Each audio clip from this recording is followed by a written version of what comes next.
दोस्तों 14 दिसंबर को कांग्रेस एक महा रैली करने जा रही है। लगातार प्रेस कॉन्फ्रेंस कर वोट चोरी के सबूत पेश करने के बाद राहुल गांधी इस मुद्दे को राष्ट्रीय बहस में बदलने की तैयारी में है।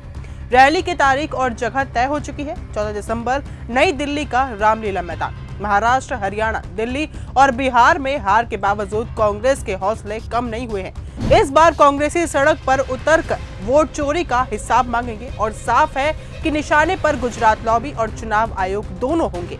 हाल ही में संसद में वंदे मातरम पर बोलते हुए प्रियंका गांधी ने दो टूक कहा था कि कांग्रेस चुनाव हारे या जीते, विचारधारा की लड़ाई जारी रहेगी।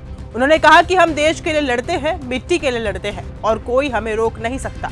इसी आक्रामक तेवर को आगे बढ़ाते हुए इस रैली में पूरे देश से कांग्रेस के नेता, सांसद, विधायक और कार्यकर्ता शामिल होने वाले हैं। हम देश के लिए हैं, आप चुनाव के लिए, हम देश के लिए हैं। हम जितने भी चुनाव हारे, हम यहाँ बैठे रहेंगे और आपसे लड़ते रहेंगे और आपकी विचारधारा से लड़ते रहेंगे।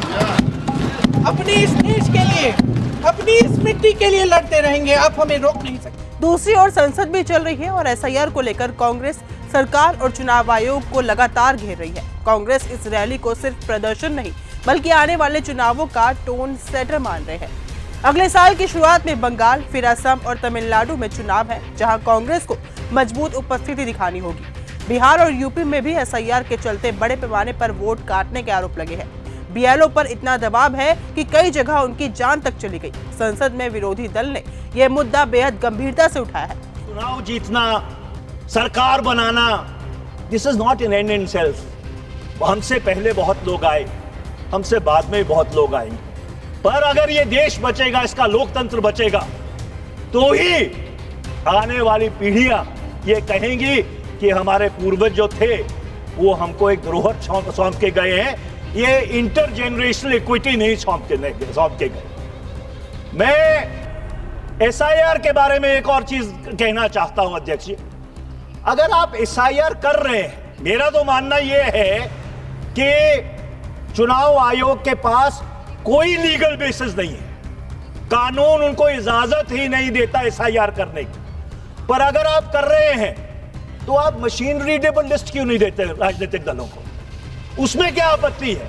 अरे एक तरफ तो आप डिजिटल की बात करते हैं कि भाई हम ईवीएम से चुनाव करवाएंगे, दूसरी तरफ उसी डिजिटल पे आप मशीन रीडेबल लिस्ट भी देने के लिए तैयार नहीं है।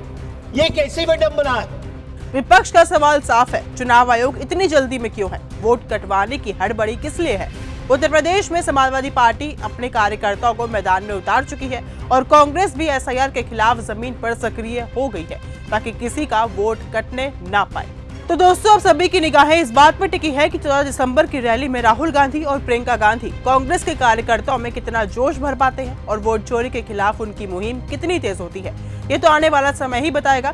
फिलहाल इस मामले में सिर्फ इतना ही। देखते रहिए न्यूज गंगा। नमस्कार।